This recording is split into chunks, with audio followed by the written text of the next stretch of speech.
go ahead and get started. Welcome to another session of our weekly webinar digital marketing breakdown series, whatever I've officially titled it. My name is Patrice. I'm the owner of ProFusion Web Solutions. This is technically the first Wednesday of the month, so we are going to do our open office hours FAQ plus industry updates. So no single focus deep dive in today's call, but we are going to just kind of do a general update.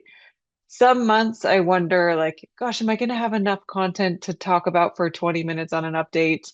And then other months are like this past month where it's like, okay, let's make sure I cover all of these updates and try and make it as meaningful as I possibly can to the attendees on the webinar call. So that's what we're going to try and do today is make sure that this is meaningful for you. There are 6 quick updates that I'm going to go through that happened in digital marketing, specifically in Google search, Google Business Profile, in reviews, in emails, both sending emails and receiving some emails, and then a few rapid fire things that are happening in social media as well. Again, some months are quiet. This was not one of those months. Very busy month for for digital marketing. And then part 2, whatever's on your mind, if you have questions, we will jump to those as well. So our very first update, the first of 6, is when we were doing all of our reporting on our July accounts. Boy, oh boy, did we notice that there was a whole lot of fluctuation in the July Google rankings. Our rank tracking tools, both just looking straight at analytics and then using some of the other analytics that we look at, they lit up basically in kind of 2 different patterns, once around the 11th of July and then again the weekend of the 18th and 19th, so about a week apart. Both times when we look to see, okay, did Google release an update? What's happening?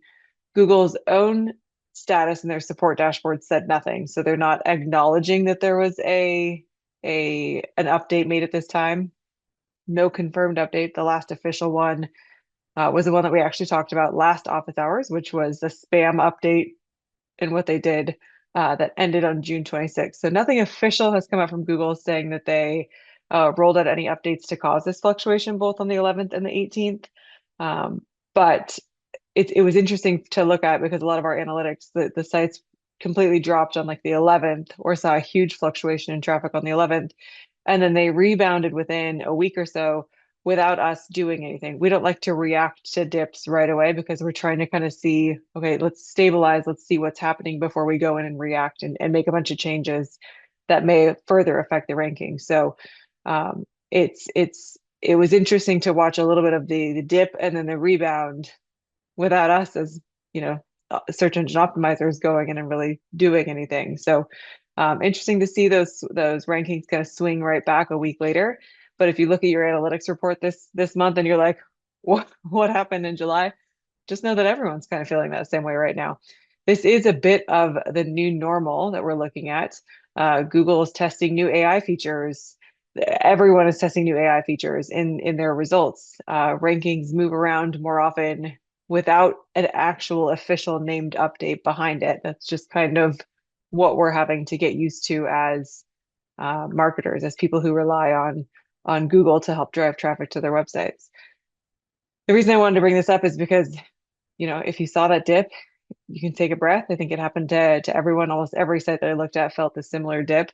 We aren't encouraging you to go rewrite all of your pages right now.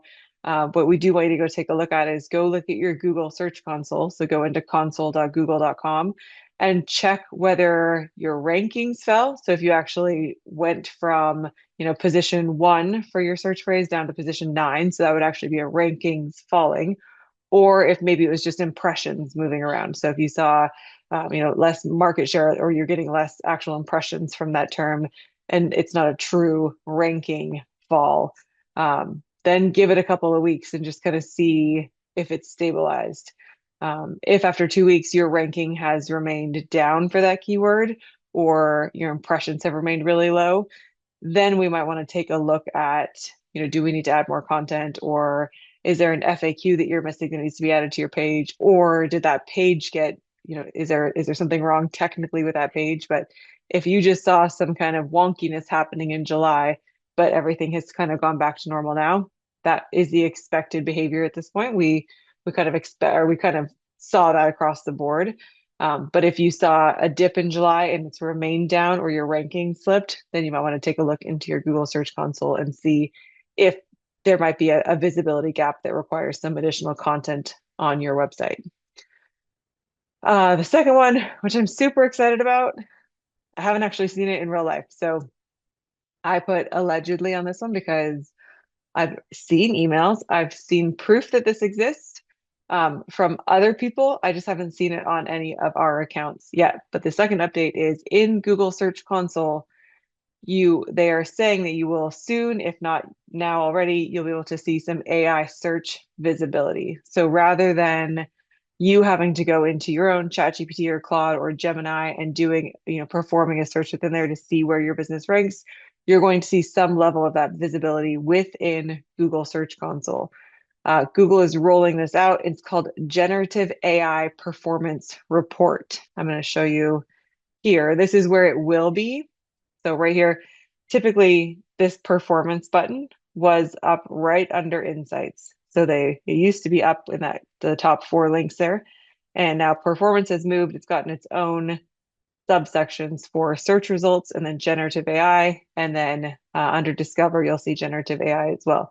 So they're rolling this out. They started rolling this out at the beginning of July. It has not hit every account yet. So again, when I looked through a lot of the accounts that we manage, I haven't seen this pop up in real life yet, but there are reports from other developers and other optimizers that they are seeing this. So it should reach more accounts. Now, I am cautiously excited about this. I think it'll be great to be able to see some more visibility. However, from what I can see on the reports, it's only showing impressions. So it's not showing us necessarily the clicks. So if you received a click through to your website from that search, it's not showing you the actual search phrase itself. So it's not showing you the query.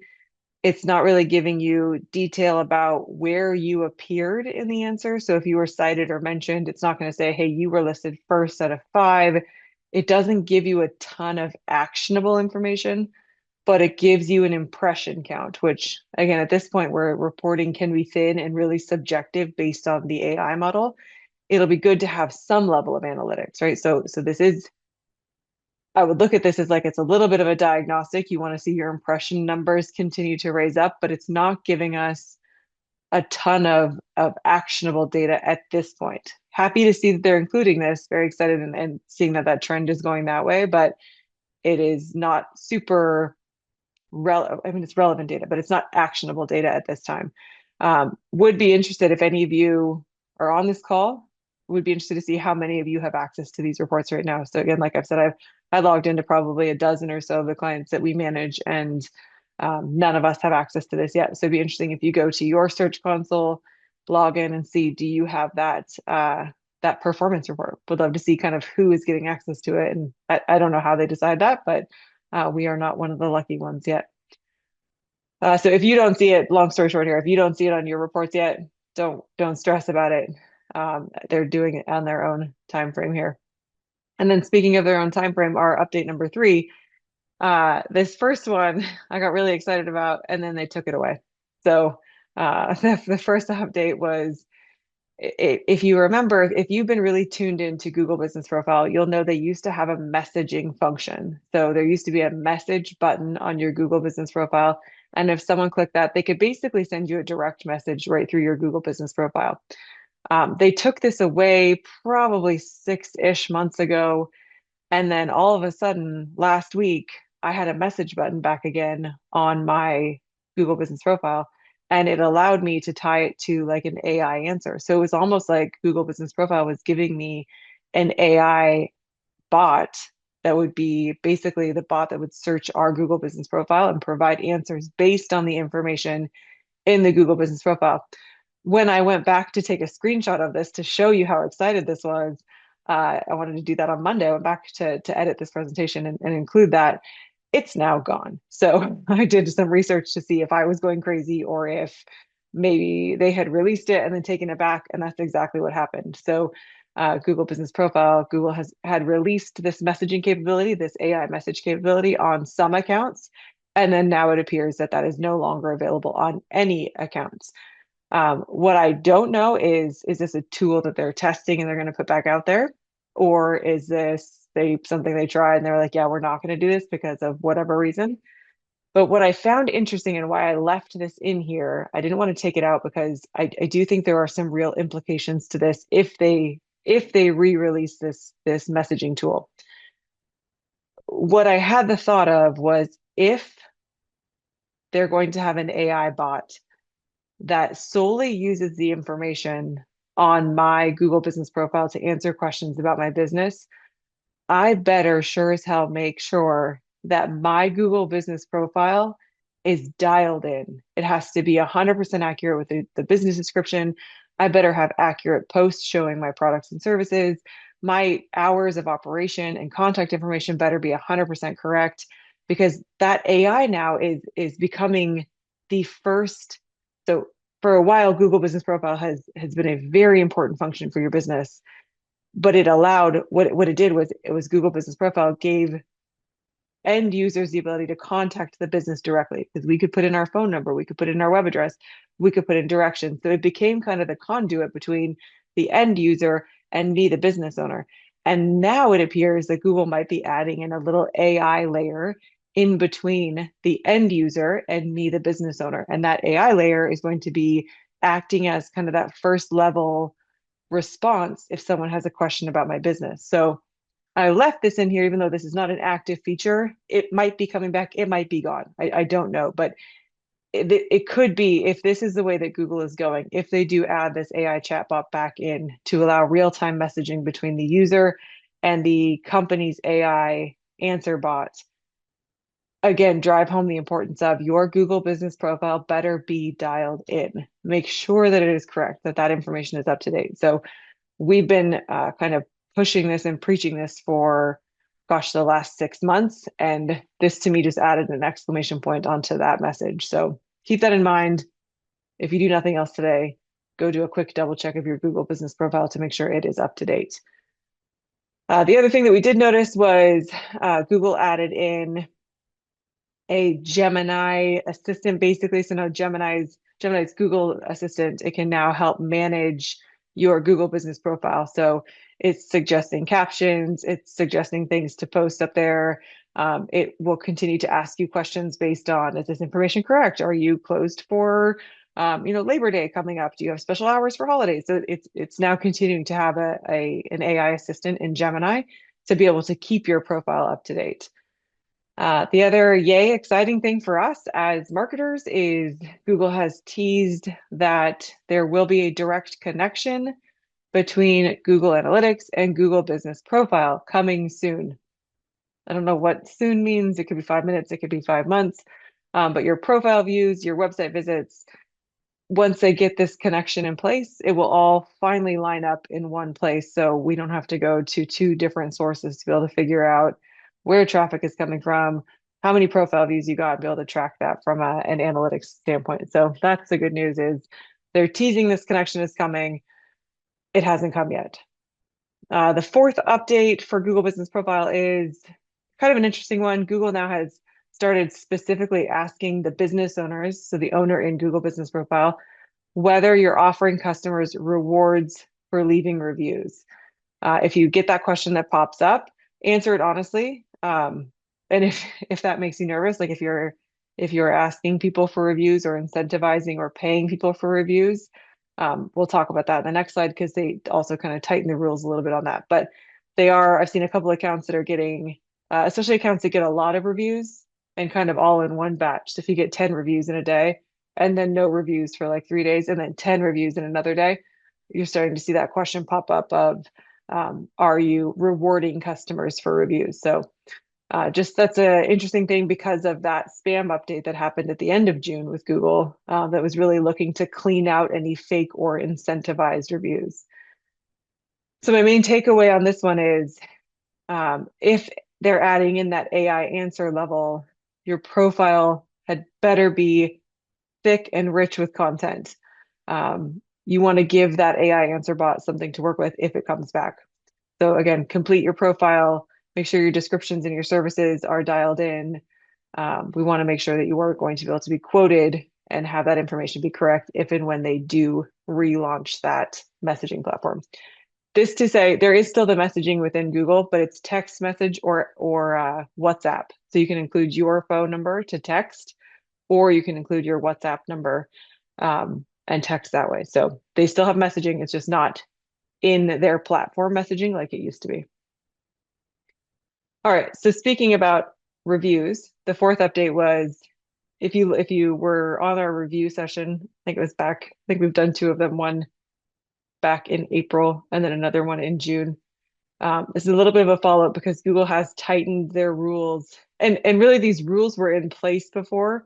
We're just now seeing them being more enforced. So they're actually taking down reviews. So just to kind of revisit the changes that were made and then the policies. The first one is you can no longer ask customers to mention a specific employee by name in their review. There are a number of home services, like appointment scheduling companies that have built in, like if you have a plumber come to your house and they perform your service, and then right when they're there and you're paying with your credit card or they're sending you the invoice, then right as the technician is standing there, they'll say, hey, would love for you to leave a Google review, and my name is Joe or whatever. If you want to put my name in there, that goes a long way in helping me with my company.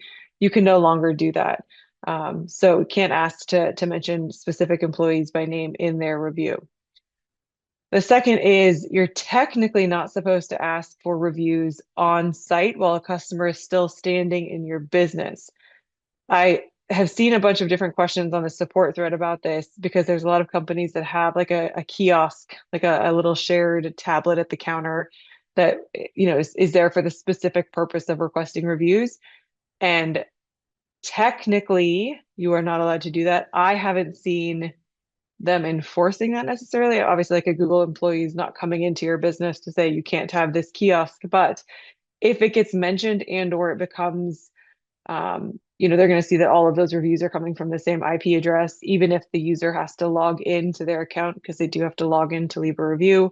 There could just be some flags there, and I would hate to see you have legitimate reviews get removed because you're asking for the reviews right there at the kiosk. So the best thing to do is, again, back from what we talked about with our review system, is create a system that is after the job is done, you send an email or you send that text message.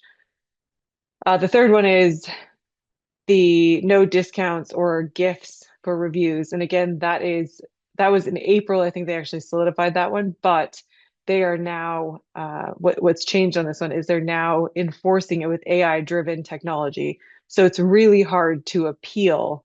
So if they take down a review, it's really hard for you to go appeal that because you're not appealing typically to a person who can be like, oh yeah, I can see how this mistake has been made. You're appealing to an AI driven system. So Google is actively removing the reviews that if it thinks they were collected in the wrong way. Fine if it happens one time, it becomes a real problem for you if this is a repeated violation, because repeated violations you can end up with a suspended profile, and that can be really hard to get back once you've been suspended. So just be aware your reviews should come post-purchase and technically after the person has left your store or completed the transaction. The fifth update that we noticed, that I'm not sure if you're not an email marketing geek, I don't know that you maybe would have noticed this, but anyone sending emails, especially to Gmail users or people that use the G Suite, even if it's domain-based email, if it's backed by Gmail, they released a new spam update. The three things that we noticed was in Google's Postmaster tools, typically if you sent an email and you got a bounce back because of spam, because your email didn't clear their spam filters, previous to this update, the message would have been, it's like an error 516, try again later or something like that, like a really non-specific error, which wouldn't really help us. We'd have to go Google that error and figure out what that even means.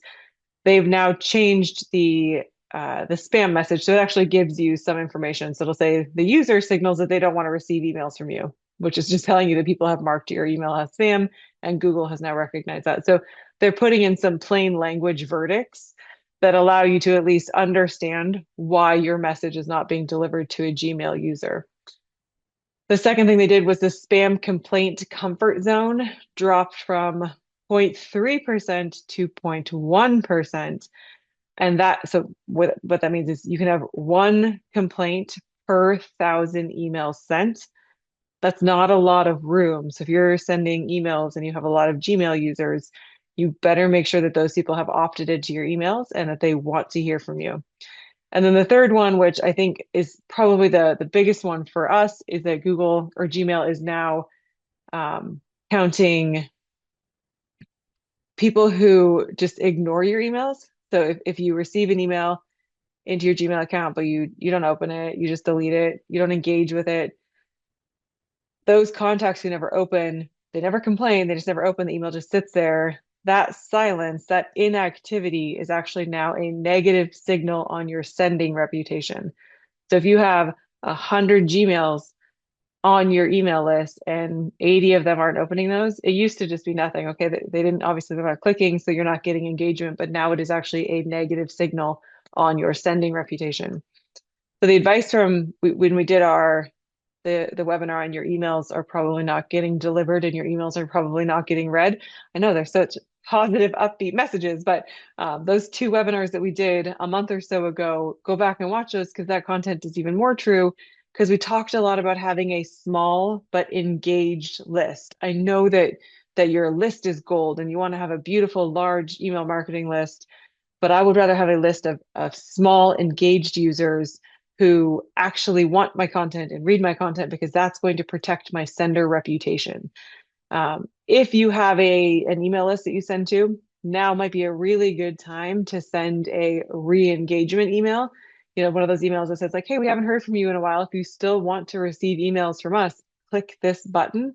And that will just reaffirm who wants to remain on your list. So you can send out, a couple of those maybe a month apart and just say, hey, we're going to take you off our list next month if we don't hear from you by this, if you don't click this button by Friday or whatever. But if you send that re-engagement campaign, it cleans your list. So don't think of this as losing subscribers, but think of this more as you're protecting your sending reputation. You're protecting your email list of people who actually want to hear from you. So that was the fifth update. And then the sixth update, I wanted to keep it to six. Again, it was a busy month, but there was a couple of things that happened that I figured were worth mentioning. Google Ads, within the Google Ads platform, local service ads are being folded into the main Google Ads platform. So they're going to be now part of the same system. Makes sense to do that. And then if you are running Google Ads and you had an ad disapproved, like it was rejected for whatever reason. So if you violated a policy, if the landing page, URL was not valid for whatever reason, if you have an ad that was disapproved, you used to be able to just let it sit there and you could appeal it whenever you felt like appealing it. They're now giving you a 6-month window to appeal that ad. So if you have an ad that you need to appeal, go ahead and go do that now because it's possible that you might not have the opportunity to do that if it's been more than 6 months. On Instagram, on the social media side of things, on Instagram, they're testing the ability, and I've seen this, so we do have the option, we have the ability to do this. It is being rolled out slowly, but we have this on our own account at this point, so it might be more common than some of the Google updates, but it's the ability to test out separate captions for each slide on a carousel post. So it used to be you would put one caption and you'd have 10 pictures and they would all have that same caption on that carousel post. Now you can have still upload those same 10 to 20 pictures, and each image will be able to have its own caption, which is great because then each image can have its own call to action and each image can be found on its own in search. Again, just expanded content opportunities for you to be able to get more, items indexed in AI search and in traditional search. Another great update was LinkedIn. LinkedIn Analytics now splits your reach between followers and non-followers, which is great. So you can now see whether your posts and which one of your posts are actually traveling beyond your own network. So again, nice little analytics to be able to see how far your content is actually reaching. And then one thing that we're kind of looking at, not sure if this is going to be, well, what this is going to be, I don't know, but Facebook launched something called Forum. It's a standalone, basically it appears to be like if you're a part of a Facebook group right now, it takes your Facebook group and it kind of builds out a Reddit style function just for groups. So it's almost like they're kind of taking groups and creating it into its own platform, its own app called Forum. It has an AI search built in across any of the public posts in that group. So interesting because Reddit has become such a powerful network right now, so trusted. So many people are trusting Reddit. Amazing what trust we put into strangers on the internet. But Reddit is a massively powerful network right now, and it looks like Meta is attempting to do something similar and become a trusted source for Facebook groups using Facebook Forum. So I haven't completely formed a solid opinion on Forum yet. It might just be another place where people are going to publish content and try and get more, citations and mentions back to their business. But I haven't seen it used in the wild yet, so we'll see if and this gains popularity. All right, we do have a couple of questions that came in before the webinar. If you do have questions, please put them in now. The first question that came in, appreciate this. Did your son get camper of the week? I got that question from two different people, so I appreciate that you read my email message last week. He did not get camper of the week, but I will say no one got camper of the week. Apparently they've done away with that. So we were all jacked and excited that there was a possibility, but his camp counselor was indeed wrong. They weren't doing that this time around. So no, we watched him play, but no camper of the week. But here he is, pushing a free throw. So you can enjoy that. Enjoy that little video of my little 10-year-old making the basket, but no camper of the week. Thanks for asking. And then the second question, um, because we talked about short form videos, and this was a couple sessions ago in relation to social media and creating short form videos. And I think we even came up with a content plan of creating one video a week and then using that for a blog post, for an email message, for an audio clip, for a carousel post. So creating that one video and then using that to kind of fulfill your marketing calendar for that week. And the message came from Dawn, and Dawn said, I hate making videos. Do I have to? And my message was, you don't have to. I mean, you don't have to create videos, but the platforms are voting. They're telling us that you're going to get more reach if you put up videos. And it's short videos, so they don't have to be long. It's a 30-second video, and it doesn't have to be overly produced, but a 30-second cell phone clip of you answering one real question per week is going to do a lot of good as far as your reach, your authenticity, your content planning. Because again, one video can create multiple other marketing pieces. So you don't have to. I'm not going to force you to do anything. But if you're already writing content, if you're already blogging, if you're already putting Facebook content out there, um, just show your face. Just turn that camera around and say, "Hey, we got one FAQ coming in today, and here's our frequently asked questions." So I'm never going to say you have to, but if your audience is there on any of the social platforms or on YouTube, even if your audience is showing up there, then that's where you need to be as well. That's the whole goal with marketing, right? Our goal is to make sure that we show up where our people are. That could be in chat GPT. It could be, we need to start running ads in chat. It could be on Instagram. It could be on LinkedIn. It could be in a influencer type network where you need to infiltrate a group of moms. And so therefore you need to look at influencer marketing. But the goal of marketing needs to be that you need to show up where your people are. So if your people are on those platforms and those platforms are telling us that you can get the biggest reach by uploading short form video, then I'm going to say you probably should get on and make some short form videos. All right. That is it. I don't see any other questions coming in, so I appreciate it. Thank you for being here today. Again, that was a lot of information, I realized, but we did have quite a few updates between the end of June and beginning of August here.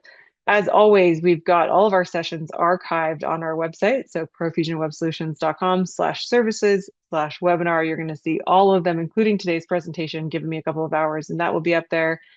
And then if you want to register for future sessions, go to /webinar-series or click on the bar across the top of our website. That will get you to the registration page as well. If you have questions or need more information on any of these topics, please feel free to send a note to me directly, it's Patrice at profusionwebsolutions.com. We will answer the questions right away, but if they're good for the group, then we'll drop them into next month's live FAQ session as well. So typically, if you have the question, other people have the question too. So you're doing good for the group if you ask the questions.